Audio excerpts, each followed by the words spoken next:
Volume 3, Chapter 368, 25th of January, 1946. The Thursday before Passover. Instructions to the Apostles. On their way back to Joanna's house, while they are spread out among the people crowding the streets, and separating from one another the many disciples who are following Jesus, Peter, who is with the Master and the two sons of Alphaeus, asks, "Lord, now that we can speak a little to each other, will you tell me something about which I have been thinking since last night?" "Of course, Simon.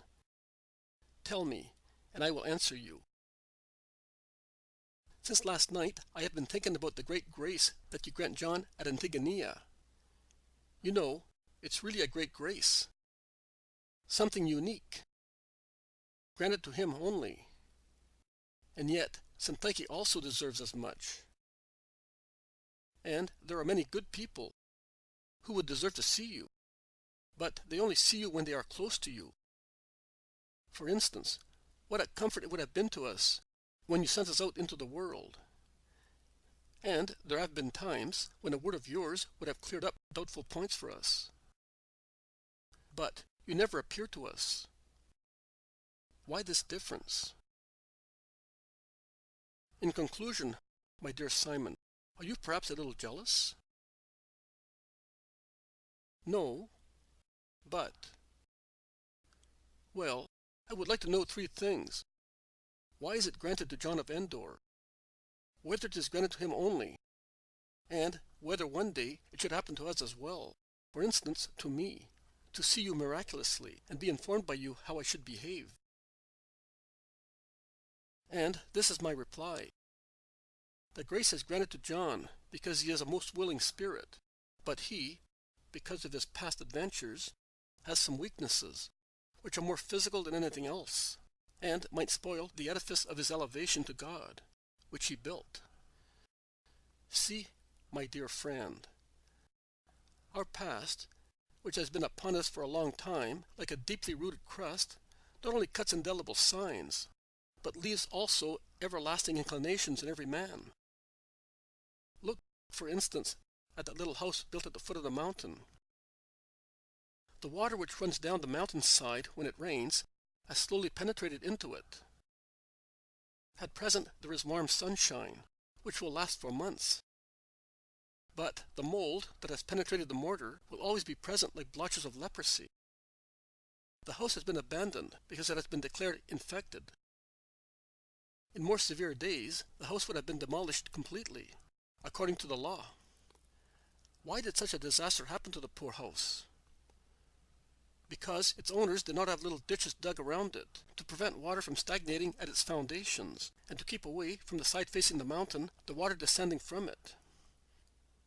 The house is now not only ugly looking, but it is undermined by dampness. If a man with good will saw to those expedients and then cleaned it, scraping the walls and replacing the infected bricks with new ones, it could be used once again. But it would always be affected by such weaknesses that in the event of an earthquake it would be the first to collapse. John was penetrated for years by the poisonous evil of the world. Through his willpower he had cut it off from his soul when it became alive again.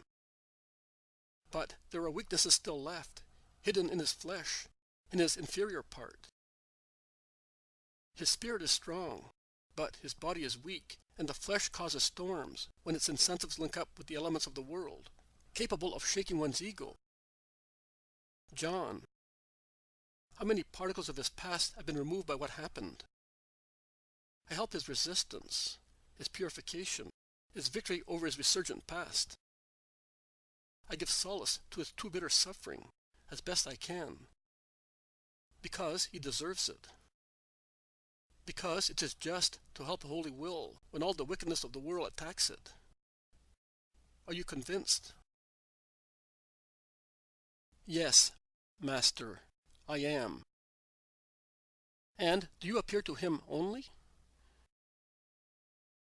Jesus smiles, looking at Peter, who is gazing at him from below, like a child watching the face of his father. He replies, "Not to him only, to others also, who are far away, building up their holiness laboriously and all alone. Who are they? There is no need to know that. James of Alphaeus asks, and what about us, for instance, when we shall be alone and, who knows, how we shall be tortured by the world? Will you not help us with your presence? You will have the Paraclete with his light. All right. But I do not know him, and I think that I will never succeed in understanding him. You, instead, I will say, oh, here is the Master, and I will ask you what I must do, knowing for sure that it is you, says Peter. And he concludes, the Paraclete? Too high for a poor fisherman. I wonder how difficult his language is, and how light he is. A passing whiff. Who will perceive it? I need a violent shaking, a shout, so that, block-headed as I am, I may awake and understand. But if you appear to me, I will see you, so. Promise me, nay, promise us, promise that you will appear to us, too. But as you are, in flesh and blood, so that one may see you well and hear you better. And if I came to reproach you? It does not matter. At least, you two agree, don't you? We shall at least know what is to be done. Alphaeus' two sons nod assent. Well, I do promise you. However, believe me, the Paraclete will make himself understood by your souls. But I will come and say to you, James, do this and that. Simon Peter, it is not right for you to do that. Judas, fortify yourself to be ready for this or that. Oh, very good. I feel better now. And come often, mind you, because I shall be like a poor lost child who does nothing but weep and do the wrong thing. And Peter almost begins to weep now. Judas Thaddeus asks, could you not do so for everybody, even now? I mean, for those who are doubtful, guilty, abjurers? Perhaps a miracle. No, brother. A miracle does a lot of good, particularly that kind of miracle, when it is granted at the right time and in the right place, to people who are not mischievously guilty. When, instead, it is granted to people mischievously guilty, it increases their guilt, because it increases their pride. They mistake the gift of God for weakness of God, as if God implored such proud people to allow him to love them. They consider the gift of God the result of their great merits. They say, God humbles himself before me, because I am holy. Then the ruin is complete. The ruin of Mark of Josiah, for instance, and of other people with him. Woe to those who take that satanic road. The gift of God changes in them into poison of Satan. To be blessed with unusual gifts is the greatest and safest test of the degree of elevation and holy will in man. Very often, man becomes humanly exhilarated with them, and from spiritual he becomes entirely human. He then descends lower and becomes a demon. Why does God grant them, then? It would be better if he did not. Simon of Jonah, when your mother wanted you to learn to walk, did she keep you in swaddling clothes and in her arms all the time? No. She put me on the floor with my legs free. Did you ever fall? Innumerable times. Also, because I was well, since I was a child, I wanted to do things by myself, and I maintained that I did everything well. but you no longer fall now. Of course not.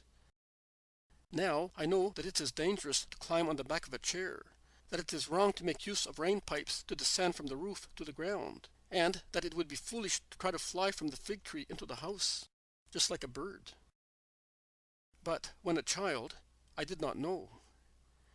And if I did not get killed, it is a real mystery.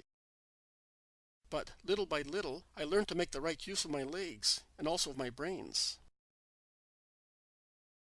So, God did a good thing in giving you legs and brains, and your mother also did a good thing in letting you learn at your own expense. Most certainly. And God does likewise with souls. He gives them gifts, and, like a good mother, He warns and teaches them. But then, everybody must consider by himself how to use them. And if one is a blockhead, God does not give gifts to blockheads. He loves them because they are unhappy, but He does not give them what they could not appreciate. But supposing He did give them, and they use them wrongly, God would treat them for what they are, disabled people, and consequently not responsible. He would not judge them. And if one is intelligent when one receives them, and later becomes silly or mad, if the change is due to disease, one is not guilty of not using the gift. But one of us, for instance, Mark of Josiah, or somebody else, then? Oh, in that case, it would be better for him not to be born. But that is how the good are separated from the wicked. A painful but just operation. Which is the interesting subject of your conversation. Does it not concern us? Asked the other apostles who, thanks to the width of the street, have been able to join Jesus. We were speaking of many things.